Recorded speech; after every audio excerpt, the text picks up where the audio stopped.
L'échiquier international, soyez les bienvenus. 151e jour d'agression sur Gaza. Nous sommes à plus de 30 000 morts. La journée à Gaza, ça ressemble à quoi? Eh bien, rechercher ses enfants sous les décombres après un bombardement sioniste de la veille. Et si par miracle ils sont retrouvés vivants, ils risquent de mourir de faim ou abattus par des snipers sionistes, bien entendu, toujours au nom de la défense du droit suprême qu'a ou qu'aurait l'entité sioniste à se défendre. Tel est le narratif du colon. Et justement, si ce narratif a été plutôt rendu audible du côté des rédactions occidentales et autres grands médias, c'est que la propagande sioniste a quelques outils, mais aussi certains porte-voix décimés au sein de ces espaces d'expression. Telle est la thématique du jour, et c'est tout de suite.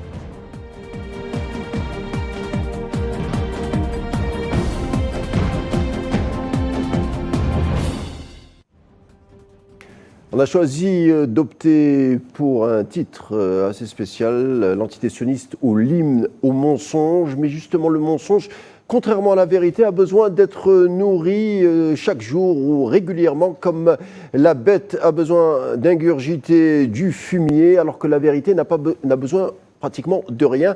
Elle est libre, indépendante et surtout, elle est naturelle aux hommes et aux femmes doués de conscience. D'ailleurs, certains de ces femmes ou des hommes le ressentent en battant le pavé un peu partout pour crier la fin de l'injustice à l'endroit des Palestiniens. Néanmoins, de son côté, la machine de propagande sioniste ne s'enraye pas et continue de diffuser, comme on dit, des fake news. Pour en parler, je reçois François Ndengwe, justement consultant économique et observateur des médias. Bonsoir François Ndengwe. Bonsoir et merci pour l'invitation et bonsoir aux téléspectateurs d'Al24. Alors c'est un plaisir François Ndengwe, vous intervenez à partir de Washington, bienvenue à vous. Alors François, comme je le disais, de nombreuses personnes se sont éveillées au sujet du massacre des Palestiniens, alors qu'au préalable, ils avaient peut-être une distance par rapport au conflit, ils n'étaient pas très connaisseurs en tout cas de la situation. Mais en tout cas à partir du mois d'octobre, il y a beaucoup de personnes en Occident qui s'éveillent. D'ailleurs le président vénézuélien Maduro a dit hier que le génocide en Palestine est le premier génocide montré non pas à la télé mais sur les réseaux sociaux. On le voit aussi aux États-Unis où vous résidez, à Washington, les marches continuent pour demander un cessez-le-feu à Gaza. Première question, comment les grands médias américains répercutent ces rassemblements justement? Les grands médias américains qui pour moi sont des Pinocchio merdial, Pinocchio comme le menteur et merdial comme la merde. Parce qu'en réalité, et ça saute aux yeux, les grands médias américains sont devenus, on parlait du quatrième pouvoir, mais sont devenus des porte-paroles. Ils ne sont même plus un pouvoir, mais ils sont devenus des porte-paroles du gouvernement, des thèses du gouvernement, que ce soit les thèses du département d'État, par exemple, pour le Washington Post, ou les thèses des services secrets et de renseignement pour le New York Times. Il y a comme un échange de procédés, un échange de services, et les grands médias, comme les Pinocchio merdia, sont donc pour la télévision, genre CNN, MSNBC, qui ont perdu tout équilibre et tout recul pour présenter à leurs téléspectateurs ou à leurs lecteurs des divers points de vue afin que le lecteur puisse même se rendre compte de la vérité, de se faire une opinion. En fait, on est en train de forcer dans la gorge, si on peut parler ainsi, des lecteurs, et des auditeurs et des téléspectateurs américains, une version unilatérale qui est, c'est pas moi qui le dis, il y a un professeur de l'école de journalisme de la Columbia Journalism, du département de journalisme de Columbia Université, qui le dit, on est en train d'enfoncer une version faussée du métier du journalisme et la version unique du point de vue de l'État et de l'armée israélienne. C'est ça qui est au cœur et qui montre un désaveu complet maintenant que par d'autres moyens, des gens arrivent à avoir de l'information. Un désaveu complet donc, des grands médias américains, oui.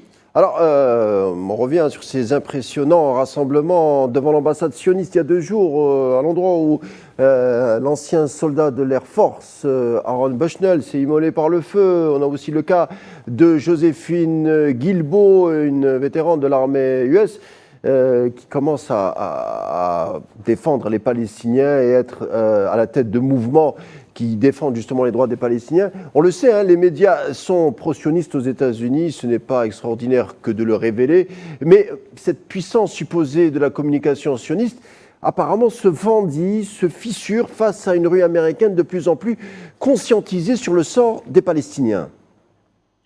Ah oui, je crois que après ceci, ce sera moi je prévois une déconfiture totale. Ces médias ne se relèveront pas. Et vous voyez par exemple que quelqu'un comme Carlson, qui allait interviewer Poutine, Tucker Carlson, ils ont fait tout le tapage contre Tucker Carlson, ils l'ont accusé de tous les maux, d'être pro-Poutine, etc. Mais son interview, sur son compte tout seul, a touché déjà plus de 200, on va vers les 300 millions de personnes. Et comme qu'il a été répercuté sur d'autres, il a presque touché un demi-milliard, sinon 1 milliard de personnes déjà. Ça veut dire que ça dépasse l'audience de toutes ces chaînes, de tous ces journaux réunis. Donc, nous avons là des échappatoires qui arrivent. Vous avez parlé à juste titre au début du fissurage, mais c'est l'éclatement complet, le discrédit complet de ces médias que même pour ceux qui sont les moins informés, ils se rendent compte qu'il y a quelque chose qui ne tourne pas. Et vous avez bien fait d'ailleurs, vous pouvez regarder, de mentionner le cas de Aaron Bushnell, qui s'est immolé par un geste conscient.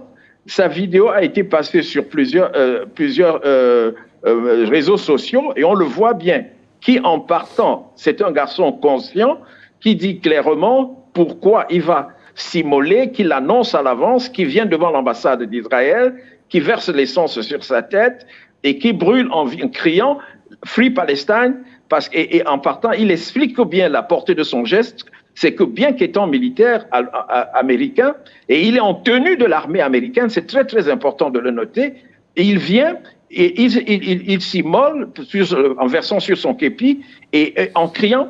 Et regardez comment ce geste a été traité par les médias. C'est ce soi-disant les Pinocchio Merdia. Alors, dites-nous comment il a été traité, justement. Alors, pour ceux qui ont pu montrer, d'abord, on n'a pas voulu montrer tout cela, alors que c'est un geste d'un tragique incroyable qui se passe au cœur de la capitale américaine. Et si on fait la comparaison avec la fille de Maïda, qui c'était, il y avait une image dans la guerre du Vietnam, une jeune fille qui avait été brûlée par le napalm, mais qui avait fait un gros scandale et qui avait mené les trucs. Et mais maintenant, ce scandale est au cœur de la puissance américaine, dans la capitale et devant la porte c'est vraiment devant la porte de l'ambassade israélienne, et on fait comme si ça n'a pas existé, comme si on n'avait jamais vu.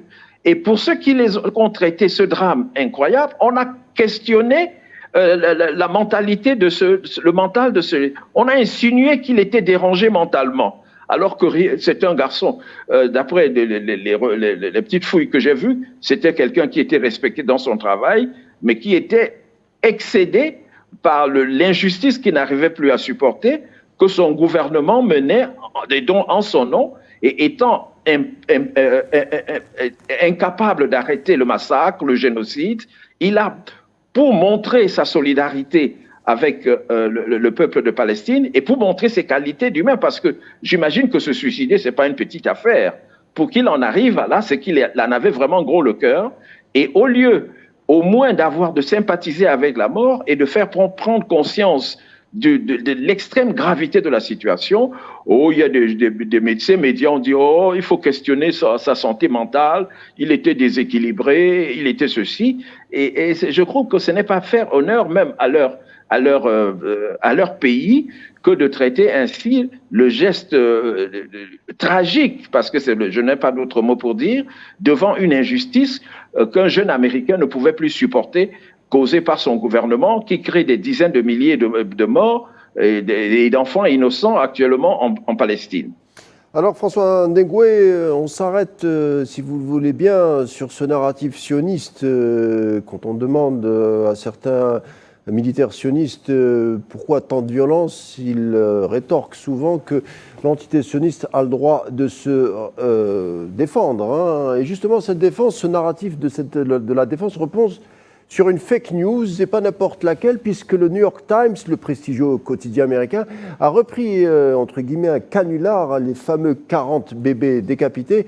L'article en question, intitulé « Screams Without Words », datant du 7 octobre dernier, cris sans parole, hein, co-signé par une certaine Anna Schwartz, auteur de cet article, qui se penchait sur des accusations graves de sévices en tout genre, qu'aurait perpétré la résistance palestinienne contre des femmes lors de l'attaque du 7 octobre.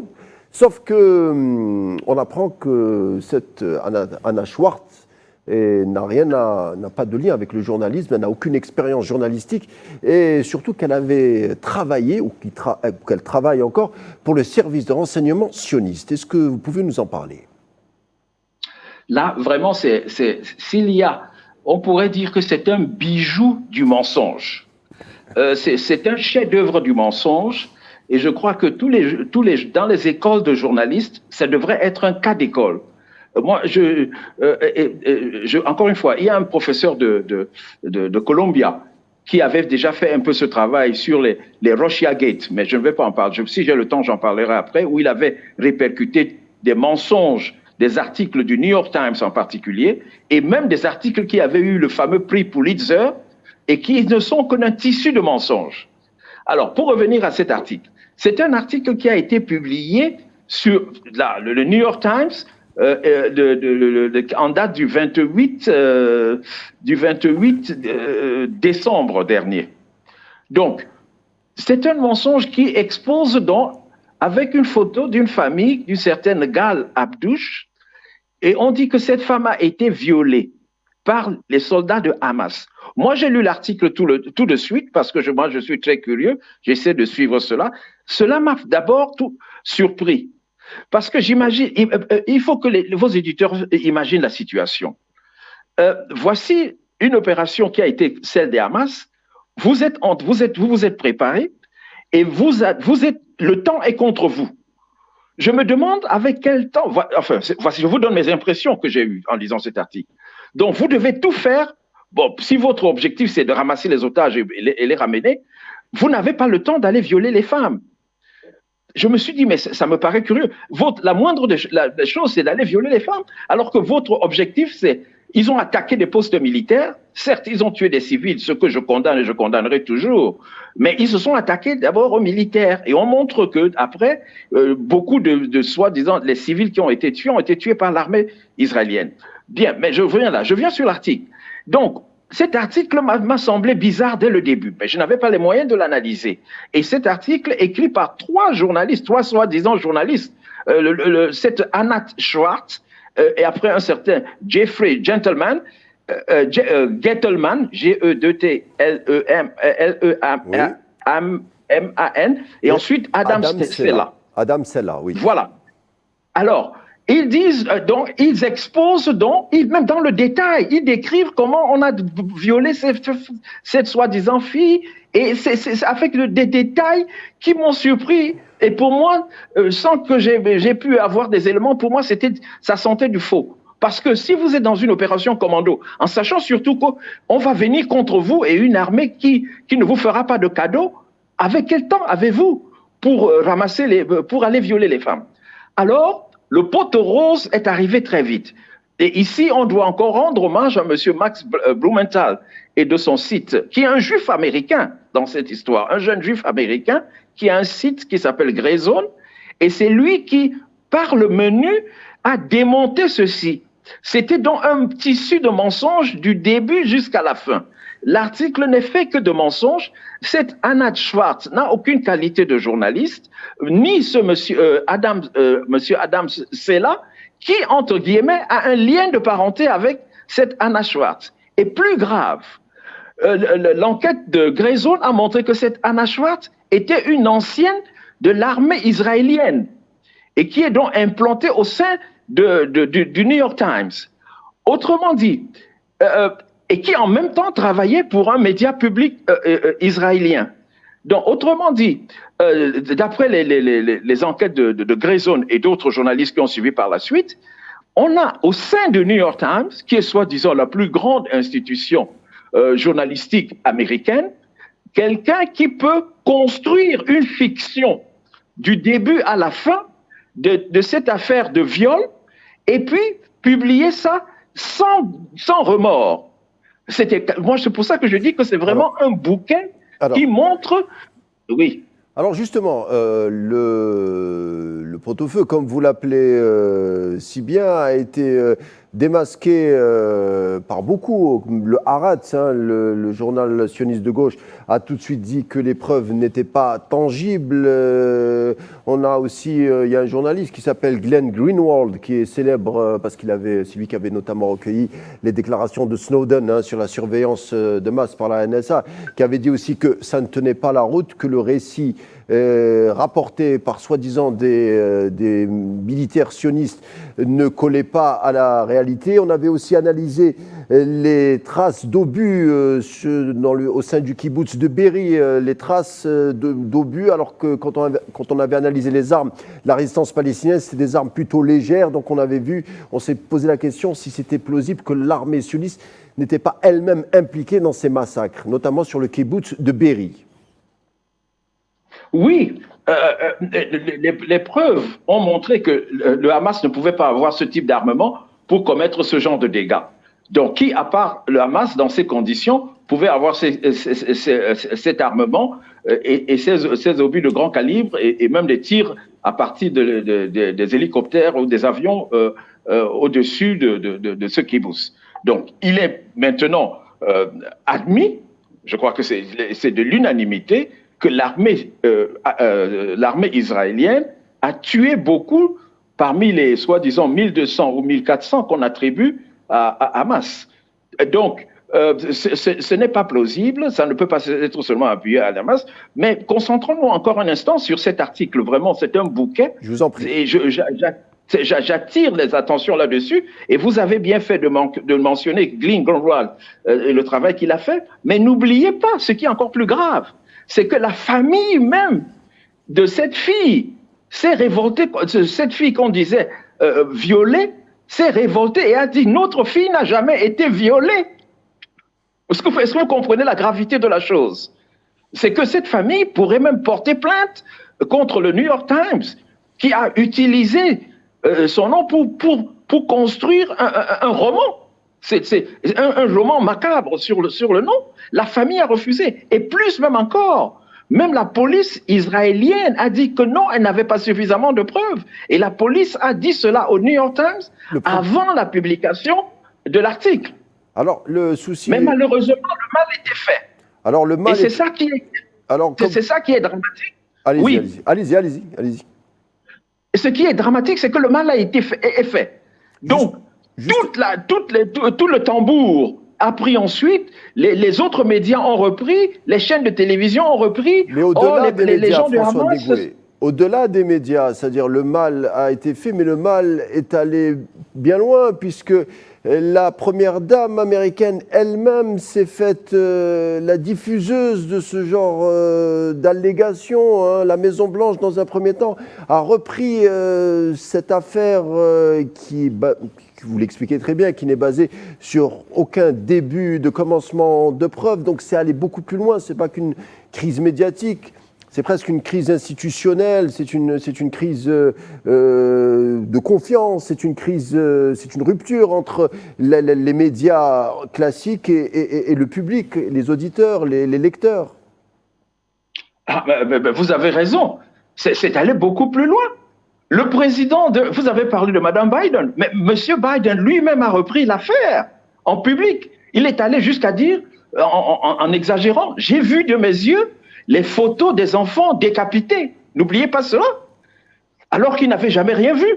Si bien que la Maison-Blanche est venue par après pour dire non, le président est allé un peu plus loin, il n'a vu aucune photo. Demandez toujours, vous savez, on dit Hamas a violé des tas de gens, a décapité les bébés. Bon, je ne dis pas que ça s'est pas passé, mais je n'ai jamais vu. Moi, je suis quelqu'un qui parle sur des preuves, je cite les preuves, je cite les choses, et Et personne ici, le président des États-Unis a repris l'affaire. Et si je parlais des médias, c'est que le rôle d'amplificateur des médias pour diffuser le mensonge, ça part des États-Unis, ça arrive en Europe, et étant donné une certaine prééminence dans le monde qu'ont encore ces médias, l'information est partie et vous allez voir tous les petits débats, que ce soit en Europe, en Angleterre, tout le monde va reprendre, le Hamas a violé les femmes, a décapité les enfants. Et personne ne va venir voir le mensonge qui est à la base. C'est pour ça que je parle que c'est vraiment un bouquet de mensonges, un bouquet de mensonges. Et d'ailleurs, l'un des trois auteurs de ce machin, Monsieur Jeffrey Gettleman, on lui a posé la question lors d'une conférence de presse. Mais monsieur, pourquoi avez-vous écrit cela alors que tout est faux? Et il a eu cette réponse incroyable. Il a dit, écoutez, moi, je ne me préoccupe pas des preuves. Pour un journaliste dit, je ne me préoccupe pas des preuves. Et il ajoute de façon vraiment incongrue, ce qui m'importe, c'est d'apporter l'information. Mais si vous apportez de l'information sans avoir des preuves, autant écrire des romans de fiction. Et leur article du début à la fin n'est que de la fiction. En effet, la ligne entre la fiction et le concret s'amoindrit quand on parle de ce qui s'est passé le 7 octobre. Alors, il y a un autre aspect que je voulais voir avec vous, François. Après le New York Times, il semblerait qu'il y ait une sorte de chasse aux journalistes arabes qui touche CNN, rapporté lors d'une réunion interne par Christiane Amanpour qui exprime sa détresse réelle face aux changements apportés au reportage sur l'entité sioniste, tandis que d'autres membres du personnel décrivent un climat hostile aux journalistes arabes. Elle écrit dans un tweet un malaise énorme des journalistes d'origine arabe de CNN qui se sentent utilisés pour améliorer l'image de la diversité de la chaîne, mais se sentent dépréciés et dénués de valeur. Les jeunes collègues d'origine arabe n'osent plus prendre la parole tellement le climat est hostile. Il y a un profond changement au sein des médias américains. On le disait, la crise est bien profonde. Ce changement, pour moi, ce n'est pas un changement. Vivre aux États-Unis m'a beaucoup appris et surtout m'a montré que le racisme est resté dans l'ADN américain. On ne peut pas jeter l'opprobre sur tout un peuple, mais qu'on le veuille ou pas, la société américaine est fondée sur un racisme, d'abord un génocide contre des gens qui étaient les autochtones du lieu, et puis le racisme durant la période de l'esclavage, le racisme après l'esclavage, et jusqu'à aujourd'hui, l'Amérique, les États-Unis ne sont pas encore sortis complètement de cet ADN originel. Alors, on peut bien saupoudrer ici et là de quelques journalistes noirs ou arabes, mais quand il s'agit de problèmes sérieux, ils ne peuvent pas avoir droit à la parole pour s'exprimer de façon indépendante. Et ils ne peuvent pas avoir cette parole. C'est ce qui explique ce que Mme Amanpour, qui joue la princesse de je ne sais pas quoi sur CNN depuis longtemps, mais pour moi, il y a plusieurs années que j'ai classé CNN comme une institution qui n'est pas du tout du journalisme, qui fait de la propagande, de la très mauvaise propagande, qui n'apporte pas de l'information. À un moment donné, ils ont profité du fait qu'ils avaient le monopole presque international et ils ont eu cette avance, mais ils ne peuvent pas supporter une concurrence honnête avec des médias qui exigent un minimum de déontologie journalistique sur des problèmes donnés. Et ces médias ont soutenu la guerre en Irak, ont soutenu la guerre en Libye, ont soutenu toutes les guerres américaines. On doit se poser quand même la question, qu'est-ce que ça veut dire? Alors, sur la question des journalistes arabes, c'est vrai, et ça ne me surprend pas. Vous avez même un journaliste qui était assez célèbre, arabe, Mehdi Hassan, je crois, qui était à MSNBC, qui avait travaillé d'abord à Al Jazeera et qui a travaillé ensuite à Londres et qui est aux États-Unis. D'abord, il avait une émission célèbre, il était connu, c'est l'un des journalistes arabes les plus connus dans le monde. Il avait une émission sur MSNBC. Quand l'affaire a commencé, on a commencé par supprimer son émission, ce qui est quand même un signe. Mais lui aussi, moi, je ne lui fais pas confiance parce que c'est quelqu'un qui était entré dans les rangs. Peut-être qu'il se fait beaucoup d'argent là-dessus. Mais pour moi, il n'avait pas beaucoup d'intégrité morale. Mais enfin, il tenait la route. Il avait son œil. Il a ses opinions. Moi, j'ai les miennes. Mais il était là, donc il était un peu, comme on dit souvent, l'arabe de service. Mais après, on a supprimé son émission et ensuite, on l'a débauché. On l'a débauché il y a peut-être 2 semaines. J'apprends qu'il est en train de se lancer un peu comme Tucker Carlson en créant un média à lui. Donc c'est quelque chose qui ne me surprend pas. La société américaine, le racisme américain touche naturellement le monde médiatique. Et il faudra pour cela que les Américains changent de régime politique. Très bien. Parce que le système juridique ne permet pas cela. Merci François, on est obligé de rendre l'antenne. Merci d'avoir été avec nous. C'était François Ndengwe, consultant économique et surtout observateur des médias qui intervenait à partir de Washington. Merci d'avoir été des nôtres et à très vite. Tout de suite, la suite de l'information sur A24 News et je vous souhaite une excellente soirée.